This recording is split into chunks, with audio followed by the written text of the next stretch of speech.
Palace into the top four. How does that feel? It's good. It's good. Keep our feet on the ground. We know it's only one win against a really good side. So the most important is to just keep going and focus on the next game now. Let's start with your goal. It was a brilliant goal as well. A lovely assist as well by Adam Wharton. Just talk us through it. Yeah, obviously we know Adam's got that sort of quality, and I like to find myself free in the box, and obviously it was a lovely pass, a good touch, and nice finish, so I'm happy with it. When you saw the space opening up, did you think there's only one thing for me to do here? Yeah, I mean, I didn't figure anything else, so it was a lovely pass, and I think once I had the good first touch, I knew I was going to hopefully score, and thankfully I did. There were lots of chances from both teams. Fulham, of course, had a lot of opportunities too. So what was it like playing in this game today? It was tough. Fulham are very good sides. They create, many chances with the rotation that they have out wide. So, it was important that we stayed in the game. We said that at the beginning. The most important was to stay together. And, thank God what we did.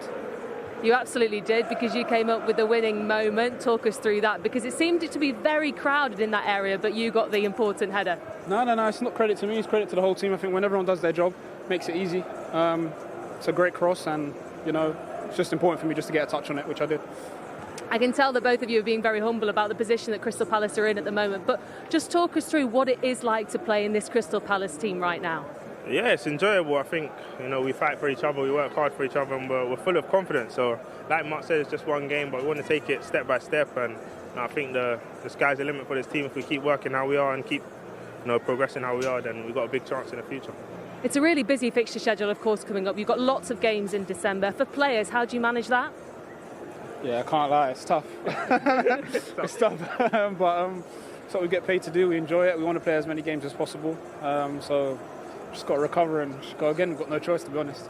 I know it's still early days, but in terms of ambitions for Crystal Palace, where are you reaching? Yeah, one step at a time, innit? We just recover. I'm knackered, I'm sure Marc is. We just want to, enjoy the win, enjoy the goals, and, focus on Thursday. Guys, congratulations today. Thank you very much. Thank you. Thank you. Thank you. 2 away fixtures this week and 6 points midweek, and now the win here at Fulham, and we can show you that does take them into fourth, and that's their best ever return at this stage of a Premier League season. Earlier on Super Sunday, Brighton got a late equaliser at home to West Ham, so they are in 7th. At the bottom, Fulham still in a bit of a scrap at the moment. Leeds have closed the gap on them through their performances during the week. Leeds picking up 4 points from 6 since Wednesday night. West Ham, after the draw with Brighton, stay in the bottom 3. Wolves in action tomorrow on Monday Night Football when they meet Manchester United, and there will be a special guest in the studio. Both he and Eddie Nketiah were just trying to play everything down and be quite calm post-match with Peen, weren't they? Sometimes you have to stay humble, and they're two humble lads, to be fair, very humble lads. So, but yeah, you have to play it down. Where Palace are at the moment, it's exciting. Everyone's going to be talking about them, but they won't get above their stations there. The manager won't let them. They'll take game by game and just keep on going, man. Yeah, that game could have gone either way. If the Fulham goal's disallowed, Fulham could have gone on and won that game. So, yeah, it's a different game. But, yeah, they have to stay humble because it's been a great season so far, but only so far, chappers. Yeah, and it is a tight Premier League, so you can very easily drop down, can't you, within a couple of games. But they've had a good week, winning at Burnley and winning here. Great week. It just seems like it's a good environment, a good culture. I know you said the interview after when they said how they're tired, but when you're winning games, you want to play the next one. And the hard yards become a little bit easier, because I've been on the other side again when you're down the bottom end of the league. Them hard yards, the 10 yards become 8 yards. You don't put the shift in. Whereas when things are going well and you're playing and it's going well week in, week out, and game in, game out, you can't wait for the next one. You get your recovery done, you eat well, the nutrition's done, it's all for you, you prepare right, and then you can't wait to go again. They've had to change it a little bit today, so Eddie Nketiah had to come in, and he got the opening goal, and there was plenty to admire about the movement. Yeah, absolutely. Lequois starts it. You can see him in a good area there. He plays it in to Kamada there, and no, sorry, it was Pino. But then a lovely pass out wide. And you mentioned him earlier on. I thought he was brilliant today, the left back. He looks excellent. Great movement by Nketiah. I love what Adam Wharton does here. just reverses that ball in, and Nketiah stays on the move and just smashes that into the corner. Really good team goal. So important you get those passes right through the lines. You're looking forward outside of the foot pass there, and then we kept a line on Nketiah here, because he doesn't get it the first time, but then he keeps on the move, then he checks again, then he stays alive, and then what you want in these positions is to come alive again, Clinton. Yeah, and it's a brilliant finish, and he needed that goal, Eddie Nketiah. We talked about him at the start, hasn't really hit the ground running. He's had a lot of injuries, but he looks like he needs these run of games now. I said to Sid, he needs a run of games to get his confidence back. But he looked really sharp and confident. And I like that, Jamie said it. He keeps moving. Sometimes you stand still, easy to mark, but he's on the move, ball from Wharton. And it's the touch that... The finish is outstanding, but the touch makes it. And he just drills it into the bottom corner. It's like an Ian Wright, sort of Jermaine Defoe. That sort of... He knows exactly where he wants to put it at the back of the net, low and hard. But do you like him in that role? I mean, pretty much talked about how Mateta really is going to be the focal point for this Palace team. So it's where Nketiah finds his role within that. I think when you're a player, you want to play anywhere at the moment. He knows Mateta's got that number 9 role, because when Palace want to play it up to him with his back to goal, Mateta's very good. Nketiah's got great movement. Sometimes it's, not saying it's easier, but to play in that number 10 role, a fullback or a centre-half won't know which one to go pick you up. So all the centre-halves are trying to deal with Mateta. That's where he gets the space there to get his goal. For the time being, I think playing in that number 10 role would suit Eddie Nketiah. As a former number 9, you're saying playing 10 is easier than... No, what I'm saying is that's good for Nketiah. All right, I thought you were saying... For Clinton Morrison, no chance. I'm a number 9. I work hard to get into that number 9. I'm about the goals, Jay. I'm about that, and I'm about the goals as well. Adam Wharton's involvement in that as well was key. He plays a beautiful pass out of his left foot. And then the other one, I think, is it's not just a great pass, but the little subtle movement that he makes away from Emile Smith-Rowe just to get that pass available is so clever. Yeah. The Fulham goal is individual brilliance from Harry. But there's also a real team feeling to this, in that 9 of the 10 outfield players all touch the ball here, Steve. Well, you'll get this week in, week out from Fulham, especially at Craven Cottage. They use the pitch really well. They're really patient in their build-up and their play. And they normally get to this final third and they just lack a little bit of cutting edge or ideas, whereas here they're patient. Look, Palace get all their bodies back behind the ball, and it's a case of, right, we're not just going to throw it in the box, we're going to wait for an opening. Harry Wilson there in the middle of your screen trying to get on the ball. No, recycle it round the other way. Then all of a sudden they just wait for that one bit of brilliance, and that is just world class. Honestly, he was waxing lyrical when it happened and at half time. But he's just always on the move. Look, he looks once, looks twice. You know, always know he is, who's in and around him, knows where Jimenez is. So as soon as it comes in, bang, bang. It's unstoppable. That it really is. What it is, it's a training ground goal, but it's a training ground goal when you're doing it against no possession normally, against a team that there's nobody there. So you've just got the ball and you're trying to do little patterns of play without any defenders against you. It is that good. And he just wafts his left foot at it beautifully, just guides that into the corner. Such a great team goal. And it's almost like they're playing under no duress. It's like they're passing it. It's such a beautiful pass. And because that's what he tries to do. Do you think it's unstoppable from a defensive point of view? Yeah, because Lacroix comes to get him, he just plays it round the corner. Look, Lacroix jumps. He thinks he can get it off him now, plays it round the corner, little 1-2. Jimenez works his feet out really quickly and he just flicks that into the corner. It's such a wonderful team goal. But as I say, normally you're doing that, you know, against like possession, the Premier League, to keep it at that tight area. And then that left foot is just so exquisite. It's so nonchalant. It's just beautiful. And that's someone from a player that's thriving in confidence at the moment. I think that's his 4th goal, goal scoring record at the minute. Fulham's top goal scorer this season. But that's where they've lacked that final for. They've lacked someone that's putting the ball in the back of the net. They've got that at the moment in Harry Wilson. Yeah, top goal scorer, 4 for the season. He's got goal 3. of the season so far? Yeah, for me. The outside of the boot and a little flick round the corner, definitely. Right up there. Would you say, yeah? Yeah, I would say. I mean, it's lovely because it's a team goal as well, but he just, as you mentioned perfectly, he's got that individuality about it as well. It's beautiful, great goal. And the left footers just always do it better. Yeah, they do. They had a few chances in the second half, in the first half, not as many in the second. This ruled out...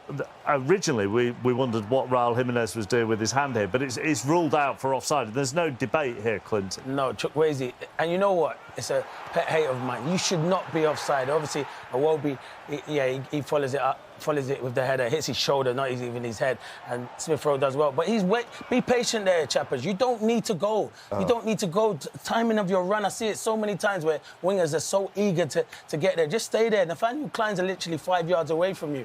And then, obviously, it's a great ball into the box. Good run from Iwobi, and Smith-Rowe reacts ever so well. But Chukwueze should not be offside. And even though it's a toenail, I don't care if it's a toenail, Jamie said. You know why? Because he should not be offside. You see him right across the line there. Exactly. Right. Yeah. And especially for Emile Smith-Rowe, he's so heavily involved in that. He does brilliant originally, gets always a little 1-2, then gets it again, plays it wide, follows in the header, and you feel this could be a big moment for him. Scored in midweek, and all of a sudden the goals start to come. It's very unfortunate for him. As far as Palace's winner was concerned, it was the third of sort of 3 chances in the space of 92 minutes, wasn't it? Yeah, it was, to be fair. Mitchell, who was highlighted, was brilliant here. I think Uche, could he get there quicker? Instead of sliding, I think he could have done. And then from that corner, you see it's well worked here. And it's Guehi who makes that run, and Pino, and it's good defending. It's a good block from Bassi. It's a good corner, that. It is good. It's well worked. You can see he put his hands up for the signal, and it was really. And then from that resulting corner, look at this. Great ball from Pino. And it's a brilliant header from Guehi. I know Jamie wants to pick up on something, but no, not really. No, if you just pause it there a second, take that back a little bit, then we'll get it next time. So, Josh King is, I don't know the size of Josh, but he's not the biggest. Why? Set pieces coach get a lot of plaudits now. Yeah. Who on earth thinks that's a good idea to put Guehi, who's probably the best at attacking the ball, and get Josh King to try and block him, mark him, whatever he's trying to do? I know there's an element of zonal, but it's a mismatch. He can't handle him. He's too physical for him. Completely wrong idea to get him to mark him. Agree with that, Steve? Yeah, I do, but I'm looking at that replay there. I'm looking at the sizes of all the other players there, and they're a little bit taller than. So is the thinking then? Is the thinking, we'll put King on Guehi to try and block him, and that's all he has to do. And if he moves, then our big players are on that near post. Well, the other thing as well is there, if we can see it, you've got Lerma there that's as well there that's unmarked. So Josh King has got 2 up. He's been assigned to. It looks like Guehi. He gets away from him, and then it's about desire, getting your head on the ball. First of all, it's about the delivery, which is absolutely on the button. But I'm looking at the bodies and the size of the bodies there. But still, Marc Guehi is probably your go-to one in terms of someone that's used to getting in there, going in where it gets hurt, putting your body on the line to then go bang, I'll put it in the back. You're exactly right. But there is a reason why when people do the high jump, they do it with a run-up.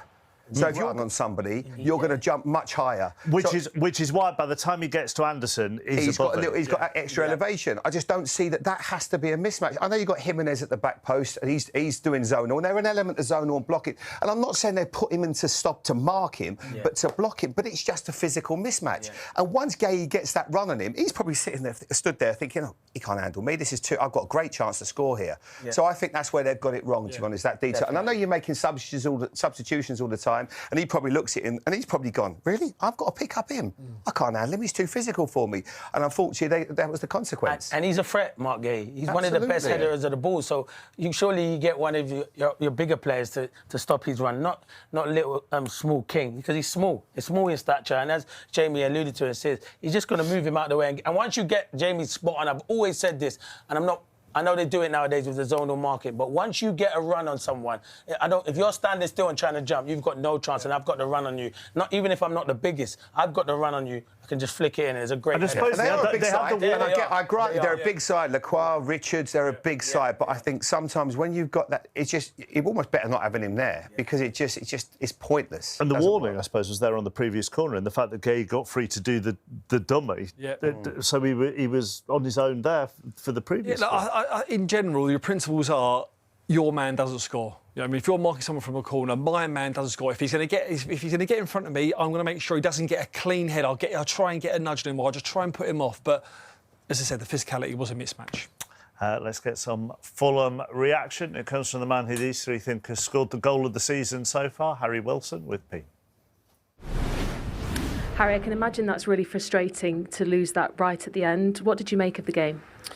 Yeah, it's definitely a tough one for us to take. I thought the game was pretty even until they score, and then naturally I think we start having more of the ball. I think just the way they play with that back 5, they were quite deep at times. So yeah, we had a lot of the ball without really creating a lot. And then we have a great chance with Emile. I think their keeper makes an amazing save, and I think we get a bit of momentum from that. And yeah, we managed to get the goal in the first half, and then I felt it was maybe there for us to kind of go on and win it, but couldn't quite get that momentum going to go and get the win. I think the disallowed goal in the second half, I don't think we kind of recovered from that. I think if that counts, we maybe go on and win the game. But when that gets disallowed, I think, we didn't quite recover from that. But yeah, from our point of view in them games, if you're not able to win it, then you can't lose it. So we're really disappointed to concede from a set play. When you go into that dressing room now after a defeat like this, what's the emotions like around the players? Yeah, we're down naturally after every loss. See, no player likes to lose, but yeah, I feel like when it's in a game like that, a few big chances really. Like I said before, I think they're the games that if you can't win them, you definitely can't lose them. So I think that's what hurts us. I would say we take pride in our defending set play. So yeah, to be undone by one, yeah, it's a tough one to take. There was a huge positive, though, for you in the sense of your goal, which seems to be a goal of the season contender. I know it won't mean much to you now because of the result, but just talk us through it because it was a magnificent goal.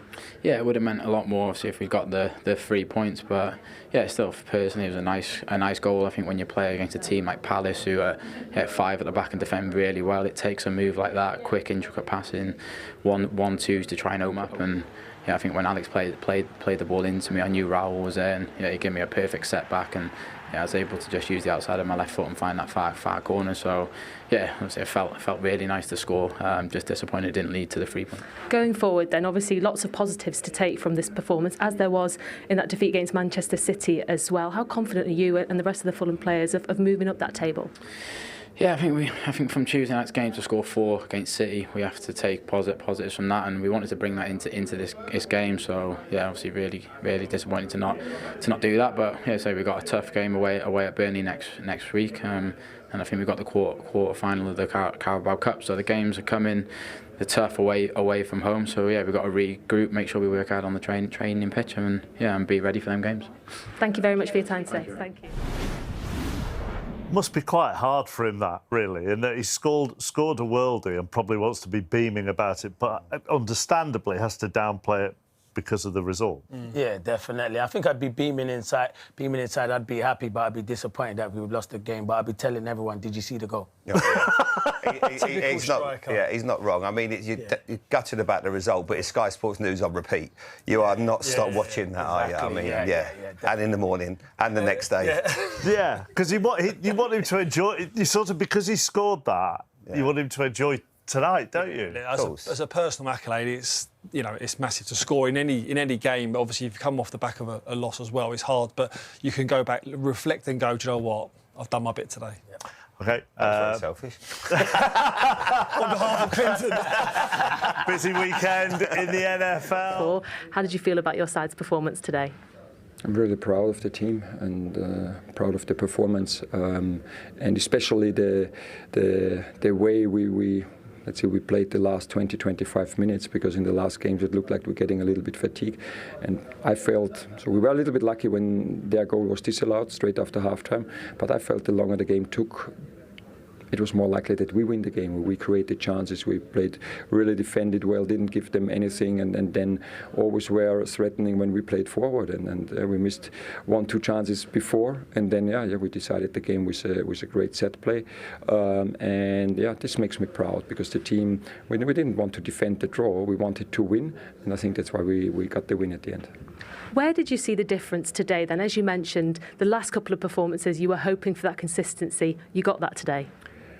And first of all, I have to say, so everybody who likes football or loves football will love the first 2 goals today. So I think we scored an amazing goal, 1-touch pass from Adam Wharton and a great finish from Eddie. And I think everybody who loves football has to love the Fulham equalizer, 1-touch football, and then a goal with the outside of the foot. So and then it were small margins. It was okay. Who takes the next chance? They took the first one, but it was, luckily for us, offside, and I think we missed 1 or 2 chances. JP's chance, and also Uche's chance, and then we had the set play option with a chance, and then with a corner we decided. So small margins like in every single Premier League game, but it just showed that we are always able to score goals and defend well and having a great spirit. So I want to mention, for me, man of the match was Nathaniel Klein today. So 34 years of age. I didn't play him almost any minutes. And then because Danny is injured, I told him yesterday he will start, and then showing this performance, no rhythm, no real team training in the last couple of months, and then showing this performance is huge respect for him and as a person, as a player. So, but this shows for me who we want to be and also who we are. You mentioned the goal from Eddie Nketiah, the winning goal though from Marc Guehi. Talk us through it. What were your emotions when that went into the back of the net? Honestly, I didn't see it because we were preparing a sub, so we could see that Jeremy Pino gets fatigue, and then we said, okay, we want to bring on Romain Esse because he's an attacking player, and we want to have the signal to the team that we go for the win. But in this situation, we scored the 2-1. So I was speaking to my bench and to Romain, and then I turned and the ball was in the net, and then we changed. So we brought in Justin Devaney because he's a little bit the more defensive 10 and so changed it. So honestly, I haven't seen the game winner, but I will watch it. How much does it please you as well to come away from a game like this with a victory when there were chances at both ends? There was a point where you wouldn't be able to tell which way it was going to go. Yes, that's how we expected it. So I didn't think that we come here dominating the game, creating chance after chance, and go home with a 5-0. Therefore, Fulham is too good. Every team in the Premier League is too good. But being that resilient, also dealing with some tough moments in the game, being under pressure, things not really working, missing chances. We had the first big chance in second half. We had missing a chance, and then stay in the game and keep the belief that we can win it. So that's the most positive aspect today, because again, for me, we have so many players who the defenders did so well. For me, Adam Wharton and Daichi Kamada, how often they solved situations with one touch, finding the opposite side. I don't know, T. Mitchell was, my feeling was just running up and down, having a few great balls in behind. So I could mention many players, and it was a huge team effort, and that makes me proud. And I think that's why we are where we are. There seems to be a really good momentum behind Crystal Palace at the moment, but just take me inside training week in, week out. What's it like to be at Crystal Palace right now? Not really training, so most of the tactical sessions we have on the screen. So again, after we played Thursday, Sunday, Wednesday at Burnley, came home 3 in the morning. That was, then I said to the players, Wednesday, what's it today? Sunday, Wednesday. Said, okay, Thursday, Friday is off. You need time to recover. Yeah, we prepared Fulham, so we met yesterday for one session, and it was 30 minutes, 35 minutes video. What we did well against Burnley, what we can do better, what we want to do better. It was a little bit then going outside, training a few set plays. Yeah, we trained the corners today, and then going to the hotel and playing today. Yeah, tomorrow, all the starters will recover. They won't see the grass tomorrow. They won't see the grass on Tuesday, because then they have a deserved day off, and with all the other players, will be 7, I think, tomorrow. We go in small-sided exercises and then preparing for Shelbourne. That's the rhythm. This will be until at least mid of January, and players know this rhythm. The players like to play together. The players like to play all these games, and this is what they show. But of course, there will be a good feeling, win after win, building at Crystal Palace. You mentioned it there. It's clearly very busy for you as a manager. But does this help, having this good momentum behind you? Of course, it's always for a win. You play football, winning. You can't train, and video sessions you can make it a day in, day out, but winning is the most important thing. Giving you confidence is a great mood, believing in what you're doing, and then also, but we will stay critical. I think, to be honest, we gave them 2-3 times too often the pocket when they scored the goal, when they had the big chance from Smith Rowe. It was a great save from Dean. And this we will analyse. And on the other side, in possession, I think we did a few times very well. A few times we lost the ball too easily, and this is what we will show the players. It's always staying humble, staying self-critical, and try to improve step by step. So that's how we started almost 2 years ago, and that's how we will keep going. Thank you very much for your time. Well done today. Thank you. You liked so much of what he said there, didn't you? Yeah, really good management. I thought just firstly on, his opinion on Nathaniel Clyne being man of the match. I thought Adam Morton was. I thought we said that in here, but just to sort of give him that bit of confidence as well. Muniz was missing today, a vital part of what they do. A big, piece of how they play. And then it's always a worry when someone has to come in that's not had game time, and then to sort of single him out to sort of, because he'll see that and he's probably spoke to him after. Some players need it, some players don't. And then the detail of giving players time off and the preparation that goes into games, like the prep that's gone into this batch of games that have been done weeks in advance in terms of what they're doing, the sessions, the amount of contact time there is on the grass. Superb. How unusual do you think that is at this time of the season, when I know they've had a midweek game and then obviously a weekend game, for players to get 2 days off when we live in an era where it seems to be so much preparation, so much planning? Yeah, it's very unusual. It is unusual, but as I said, Palace don't have the biggest squad, and he uses near enough 13 or 14 players all the time, and that's the players that he relies on. So you do need a rest. And the only thing I was disappointed when he gave them that time off, Chappers, is I was meant to do a feature with Marc Guehi and Lacroix on Thursday, and it got cancelled. So that was the only reason why. The lengths that teams go to is not spend time with you. It's I know, incredible, it's crazy, isn't it, Jeff? Well, I thought everyone liked to spend time with me. Of course they do. We don't. He missed the goal because he was trying to sort out the substitution. So maybe he needs an extra pair of eyes on his backroom staff. Yeah, so as we know from earlier, you are available. No, I'm not available because you lot would miss me here, so I like it here. But this is it. But listen. What are you saying to him is that, Basically, I'm saying, like, I understand getting Nketiah into them little channels, and if you flick it around... I still think Steve's face is the funniest thing. And Sydney's thinking, oh, Clint, I'm not sure it's going to work. And then it did work, so I said... And then you said, corners, get it to Guehi. I said, get it to Guehi. I said, get it to him. Don't take off Pino. He's going to deliver it in, and Guehi's going to win that header. Chappers, the rest is history, as they say. Exactly. Palace fans will be very grateful for your input. We've heard from Oliver Glasner. Let's hear from Marco Silva now, again with Peen. Marco, I can imagine you'll be hugely disappointed after that, but what did you make of your team's performance today? Disappointing, the result, 100% sure. We didn't deserve this result, definitely. We knew that it's going to be tough. A team that will come here to don't try to take the control, but to try to come and to block ourselves every single time, to be deep and to try to organize them in 5-4-1 every single time. Even the one that is Mateta always trying to block the lines for Sander every single time for our midfielder, and we knew that we have to be patient, but we planned to move quicker the ball than we did.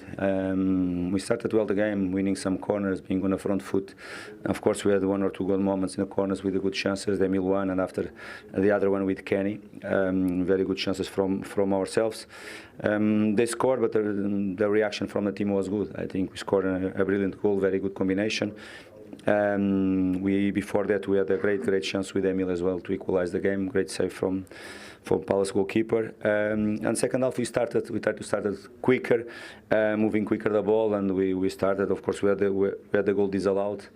Was a great goal from ourselves. Was a great moment for sure. It's going to boost ourselves, and that's to make Palace to come to the game and to play the game, not to be there waiting for our mistake. Is the way they did it.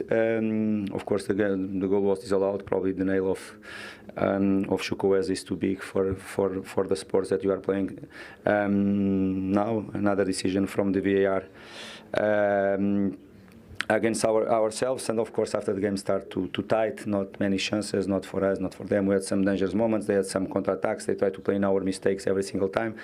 What we should have done different was to move quicker the ball, definitely. Even without the spaces or the gaps, we have to provoke that spaces to come for ourselves. We dynamic from the players in the front line and between the lines, but moving quicker the ball. And our possession in the back was too slow, and of course was more difficult for us to do it. Even so, it's a game that we should try to win until the end, but we cannot concede a goal the way we did it, because that we lost the game. You mentioned there that the VAR disallowing the goal from Smith Rowe. It did seem, though, that Fulham had a little bit more fire after that. There was lots of opportunities, lots of chances as well. We spoke before this game that after that Manchester City defeat, you wanted to see that belief from your team. In terms of positives to take from this performance, although, of course, it will be disappointing that you haven't come away with anything, is that starting to build a lot more now, this belief in this Fulham side? Yes, but we never lost it. We never lost the belief. Of course, it's tough for us. You can imagine the boys that it's full time there in the dressing room because they feel it that we did many good things to win the football game. We were the team more dominant. We were the team that tried to win the game, and all that stuff. We scored the second goal, was disallowed, and create more moments as well against a side that we knew that they are going to try in mistakes or in some set pieces as well. It's the moments that we have to be even stronger, to play in a way that we have to be dominant and not set back and all that stuff. We have to keep ourselves always on. But yes, the belief is there. We will not take from ourselves. But of course, the moment now is difficult for us because we lost at home. Going forward then, another couple of fixtures to come in December. How hopeful are you of climbing up that table then? We have to keep doing our work, working hard to go for the games with the right spirit, definitely to win football matches is the most important thing in the league that you are playing. Very demanding one, difficult every single game to win, and we have to prepare well ourselves in the next game. Marc, thank you very much for your time. Thank you. Cheers. Going through a bit of a tricky spell at the moment. 7 defeats in their last 10. Jamie, 4 points above the drop zone. I don't see them being... I just look at the quality of the players they've got defensively and from a forward perspective. I don't see that they're a team that's going to get relegated this season, but they have got a defining few weeks for sure. You know, they go Burnley away, I think it's Forest at home, West Ham away. 3 really important games. I think it's going to be a big weekend for the Premier League. I know Leeds go to Brentford as well next week. So they're big games, you know, and every 3 points you can get just takes the pressure off you because you just don't want to get sucked into that. But I never once this season felt that Fulham would be in a relegation fight. But I think what's happened, because of Sunderland doing so well, it's just put everybody else under pressure. You know, Leeds have got something going on. That result yesterday, you know, and the performance they produced. But if you look at those 3 games, Steve, for your old side, that's defining, isn't it? Yeah, I think that you've got to take the league with respect, and where they are at the moment, you know, they're just above the relegation. If they come out of these next set of fixtures doing well, they could be in the top half of the table. If they don't, then they're going to be in and around it. And I remember when I was here 2014 and we got relegated, I'd never forget Scott Parker. He just smelt it early on in the season. 8 games in, he was like, boys, 8 games quickly goes to 18 games, quickly goes, before you know it, 28 games in, and you're in it. You're involved in a relegation scrap. I agree with Jamie. I think they've got enough, but it's going to be tough for them in terms of just getting goals. They create chances. Harry Wilson's got 4 goals. You know, the strikers everyone needs to chip in, you know, get more goals. Obviously, it makes life much more easier. Yeah. Yeah, they'll stay up. I don't worry, but that is crucial for them. Yeah. I think, as Sid and Jamie said, win a couple of games, the confidence comes back, but they need more goals. Harry Wilson's a very good player, but he can't be the top goal scorers. Strikers and other players have to start delivering, but I don't worry for Fulham one bit. Crystal Palace soar into the Premier League top 4 after a dramatic late winner at Craven Cottage. It was a game full of tension, twists, and the kind of late drama fans live for. A perfect showcase of why the Premier League is the world's most unpredictable league. Let's break down exactly how the Eagles snatched all 3 points. The game looked set to end in a draw after an entertaining but evenly matched affair. Palace struck first through Eddie Nketiah in the 20th minute, showing confidence and composure to give the visitors an early lead. But Fulham responded brilliantly before the break. Harry Wilson curled in a sumptuous finish 7 minutes before half-time, levelling the scores and giving the home fans hope that a point was on the cards. The second half saw both sides pressing for a winner. Chances came and went, but neither team could find that decisive edge until the 87th minute. From a corner, Palace captain Marc Guehi rose highest and powered a header into the back of the net, securing a dramatic victory for the Eagles. It was a fitting moment for the club captain, and it gave Oliver Glasner's side back-to-back wins on the road. Fulham thought they might have snatched it themselves when Emile Smith-Rowe tapped in a rebound after Alex Iwobi's header struck the bar. But the effort was ruled out for a narrow offside on Samuel Chukwueze in the build-up, denying the home side a late equalizer. The result leaves Fulham in 15th, just 4 points above the relegation zone, while Crystal Palace move into the top 4, a huge boost for Glasner's men. A thrilling, tense finish, and once again, the Premier League delivers late drama when you least expect it. For Crystal Palace, it's back-to-back road wins and a statement that they're serious contenders for the top spots. For Fulham, it's back to the drawing board, trying to recover from a tough week.